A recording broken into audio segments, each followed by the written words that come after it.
Way back during the early days of Bookworm Reviews, I talked about Eragon, one of my favorite fantasy books as a kid. Fantasy has always been my go-to genre. Take me to any bookstore back in the day, and you'll see me beelining straight to the fantasy sci-fi section. I would stand for hours lost looking at the many books that offered an escape to strange worlds with stranger people that still felt familiar to me. Also dragons.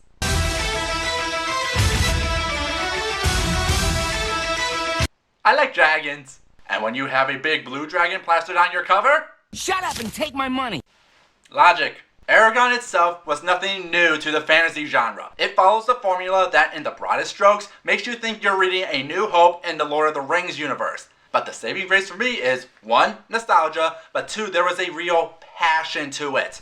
Cliched or not, this was Paulini's love letter to everything fantasy, and in my opinion, a great gateway book to the genre. Honestly, when I try to look at the impact of the Inheritance trilogy, I always find conflicting opinions whether or not the series was actually good. It's such a jarring thing for me because I was absolutely in love with these books because dragons!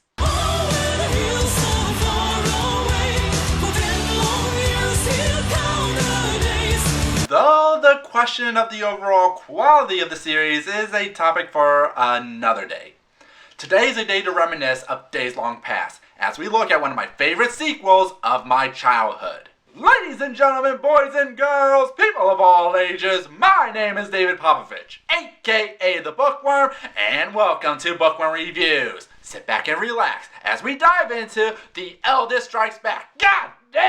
Eldest, the second of the Inheritance trilogy by Christopher Paolini.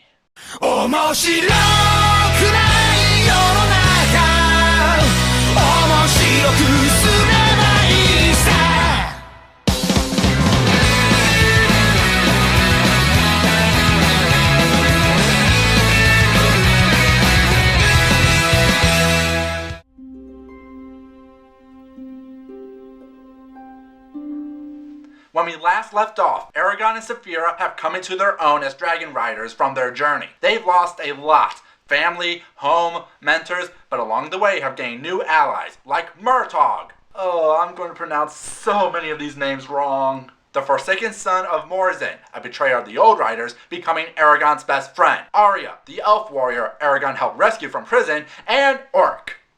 He's a dwarf.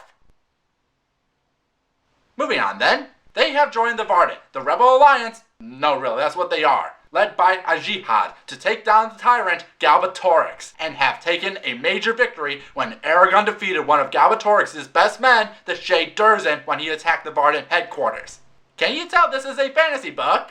So, everything looks to be on the up and up in freeing the land of Allegasia. Then the first chapter opens with a jihad and Murtagh getting killed.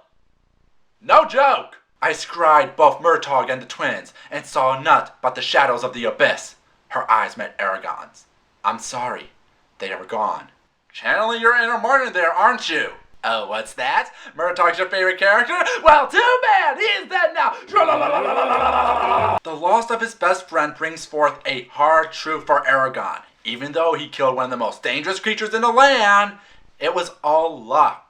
And Eragon is reminded of this every day thanks to the scar Durzin gave on his back, where when he pushes himself too hard, a line of pain seared through his torso, driving him to the floor, where he withered, scrabbling at his back. It felt like he was being sawed in half. Like it or not, Eragon is now weaker than when he started, so how could he possibly have the slightest chance to fight the Empire? If I ever face another Shade, or the Razak, or Galbatorix, I must be stronger if I expect to win.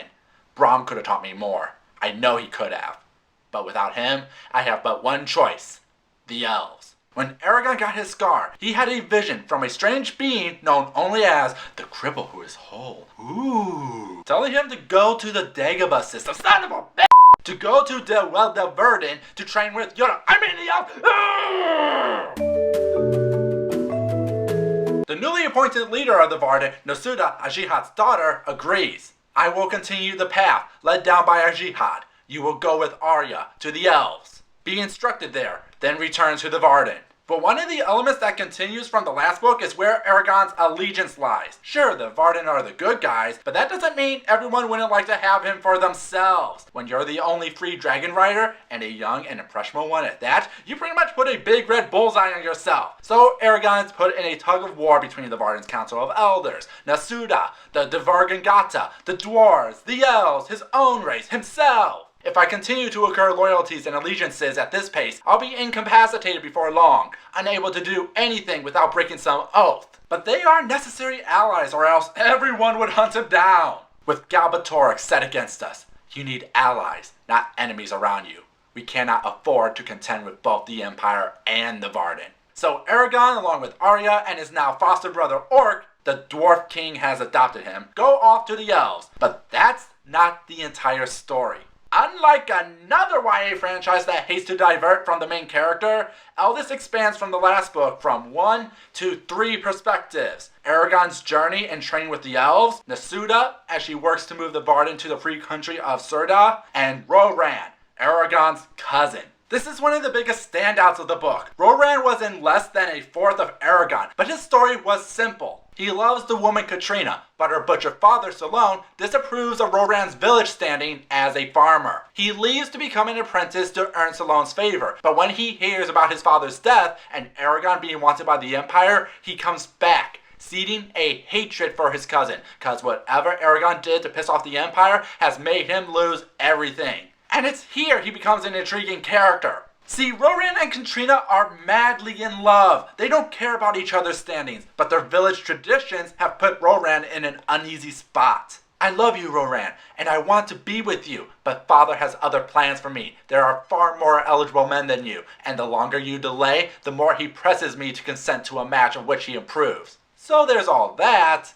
But then the Razak returned to capture Roran, hoping to use him as leverage to get Eragon.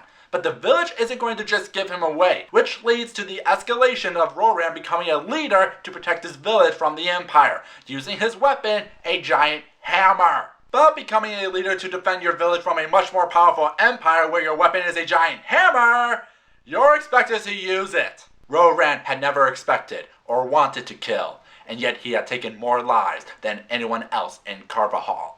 It felt like his brow was marked with blood. And as the body count rises, it begins to take its toll. Every time I allow myself to relax, I see the soldiers bleeding under my hammer. Men I killed, Katrina, and their eyes, they knew, I knew, and I still had to do it. It couldn't. Words failed him as he felt hot tears roll down his cheek. And those are just the big stories that are happening. I have yet to cover any of the tiny different subplots that pop up in this book, or the big, oh my god, twist, or how much the characters change. This is what made Eldest one of my favorite sequels. It expands on being a huge epic spectacle, but also having several introspective moments with the characters. Like, one of the big ones is love, because after all, Eragon is still a teenager, and his hormones are all going cray-cray up in here. But where those hormones are directing him, Arya looked at him. Eragon met her gaze, and something lurched within him. His reaction confused him, for no one had affected him in that manner before. But Arya denies him several times, because 1, she's 100 years old. Elves. And 2, because there's this tiny little fact that the land is still ruled by a tyrant. So the last thing you want is to have your savior going girl crazy. But it even extends to Saphira. Every creature, no matter how pure or monstrous, has a mate of their own kind. Yet I have none. She shuddered and closed her eyes. In this regard, I am alone. And that is still a mere fraction of all that happens. Now, the book does have its flaws. It's a huge book, clocking in at almost 700 pages, and the middle does have the tendency to drag. Personally, the middle was always my favorite because it's where some of the biggest introspection comes from. But Paulini really likes to go into detail with his world as it goes on and on and on and on. And again, it's not the most original of the genre. If Eragon had broad strokes to A New Hope, then Eldest has the strokes of The Empire Strikes Back, which for some will make it a predictable read. And I always felt Nusada had the weakest of the perspectives because she has the shortest page time. These flaws are more apparent as I read it now. But even then, I still love it. I fondly remember reading Eldest several times, and coming back now is like visiting an old friend. It's where we see some of the biggest changes for the characters, and it sets up for a thrilling conclusion to the trilogy. You see the flaws, but you can't deny you had a good time. Also dragons.